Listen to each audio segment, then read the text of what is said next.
Hello दोस्तों, आपका बहुत बहुत स्वागत है हमारे YouTube मंच पर, जिसमें हम आपको इलेक्ट्रिसिटी से जुड़े हुए कुछ क्वेश्चंस करा रहे हैं 10th स्टैंडर्ड के।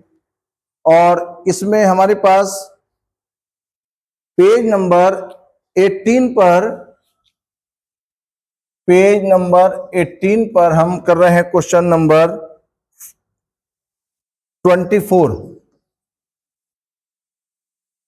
इसमें क्या है कि एक डायग्राम दिया हुआ है और आप देख सकते हैं कि एक डायग्राम दे रखा है। ये प्लस प्लेट, ये माइनस प्लेट है और ये 15 वोल्ट एक सेल है 15 वोल्ट का, और यहाँ से करंट निकल करके ये ऐसे और ऐसे आकर के ये 10 ओम के रेजिस्टेंस में और फिर उसके आगे 20 ओम के रेजिस्टेंस में जा रही है, और फिर ये पूरा सर्किट घूम करके करंट यहाँ माइनस प्लेट पर आ गई। तो हमसे दो बातें पूछी हैं।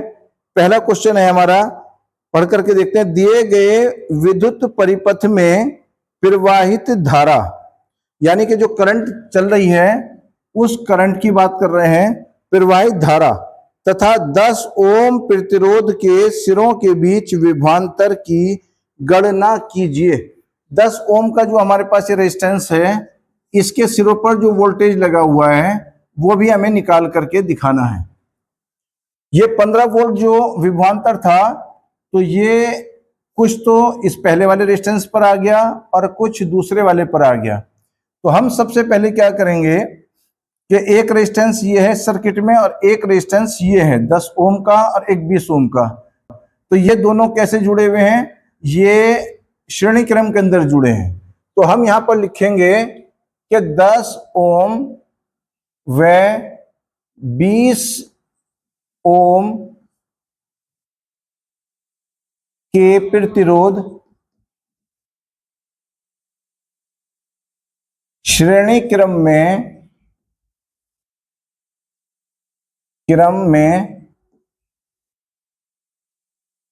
जुड़े हैं। इनका तुल्य प्रतिरोध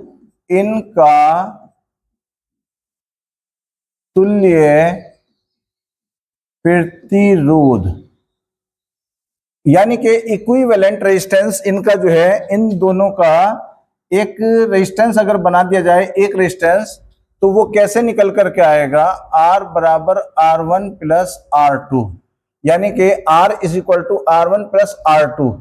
R1 हमने इस पहले वाले रेजिस्टेंस को मान लिया जो कि 10 ओम का है, प्लस R2 की वैल्यू हमारे पास है 20 ओम।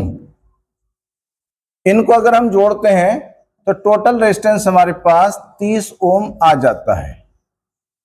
अब हम ये देखते हैं कि हमारा सर्किट जो है वो इस तरह से बन गया कि करंट यहां से चली और एक 30 ओम के रेजिस्टेंस में चली गई। तो अगर देखते हैं करंट कितनी बनेगी, तो ओम के V हमारे पास आ जाएगा। V हम लेंगे 15 वोल्ट। अब R की वैल्यू, टोटल रेजिस्टेंस हमारे पास 30 ओम आ गया। अब करंट निकाल करके हम दिखाते हैं I is equal to question mark. तो करंट हमारे पास आ जाएगी ओम के नियम से V बराबर IR, यानी कि V is equal to IR। तो I की वैल्यू हमारे पास कितनी आ गई? I हमें निकालनी है, तो हम क्या करेंगे कि I को यहीं रखेंगे और I के मल्टीप्लाई में R है, तो R दूसरी साइड के अपॉन में चला जाएगा। तो I को इधर चेंज किया, इंटरचेंज कर लिया हमने। I लेफ्ट साइड में पहुंच जाएगा और V upon R right side में। जो चीज निकालनी होती है उसको हम लेफ्ट साइड में रखते हैं। V की वैल्यू हमारे पास 15 आ गई और R की वैल्यू हमारे पास आ गई 30। अब 15 से अगर आप इसको डिवाइड करते हैं, 15 एकम 15, 15 दूनी 30, यानी कि 1/2, और ये 1/2 की वैल्यू आ गई 0.5। ये 0.5 एम्पियर हमारे पास क्या है कि करंट आ गई, जो कि करंट यहां पर 0.5 एम्पियर की बन गई। अब आप देख सकते हैं दोबारा कि हमारे पास करंट तो आई, करंट को आप दोबारा लिखते हैं, आपके करंट है 0.5 एम्पियर और वो करंट चली 10 ओम के रेजिस्टेंस में, तो R की वैल्यू आ गई हमारे पास 10 ओम, और हमें निकाल करके दिखाना है V, यानी कि जो 10 ओम का रेजिस्टेंस है उसके सिरों पर कितना वोल्टेज जो कि हमने V माना है वो निकाल करके दिखाना है। तो ओम का नियम हमने लगाया V बराबर आई आर। अब देखते हैं I की वैल्यू कितनी है 0.5 और R की वैल्यू हमारे पास है 10 ओम। तो जब 0.5 की हम 10 से गुणा करेंगे तो ये पूरा 5 आ जाएगा, और ये पूरा 5 यानी कि 5 वोल्ट आ गया। ये हमारा आंसर, ये आंसर आ गया। तो इस 10 ओम के रेजिस्टेंस के ऊपर जो वोल्टेज आए हैं वो 5 वोल्ट आ गए। और अगर हम ये पता करना चाहें कि 20 ओम के ऊपर कितना आएंगे वोल्टेज, तो हम ये भी निकाल सकते हैं, हालांकि इस क्वेश्चन में निकलवाए नहीं है। तो V 20 ओम के रेजिस्टेंस पर हम जो है क्वेश्चन मार्क लगा सकते हैं, ये एक्स्ट्रा क्वेश्चन बता रहे हैं आगे।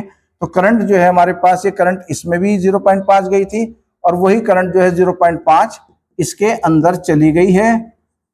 और यहां पर जो है हमें R की वैल्यू हमारे पास 20 ओम है। तो आप V बराबर आई आर लगा करके I की वैल्यू हमारे पास 0.5 और R की वैल्यू 20, और 0.5 की अगर 20 से मल्टीप्लाई करें हम तो ये आ जाएगा 10, और ये 10 वोल्ट हमारा आंसर आ गया। अगर आप ये देखें कि यहां पर हमारे पास वोल्टेज जो है वो 10 वोल्ट आ गया, तो 5 यहां पर थे, 5 वोल्ट यहां पर थे और 10 वोल्ट यहां पर आ गए। तो 5 और 10 को जोड़ करके 15, जो टोटल हमारे पास वोल्टेज थे वो थे 15। तो वो 15 में से जो है 5 यहां डिवाइड हो गए इस वाले रेजिस्टेंस पे, और 10 जो है वो इस दूसरे वाले रेजिस्टेंस पर डिवाइड हो गए। ठीक है।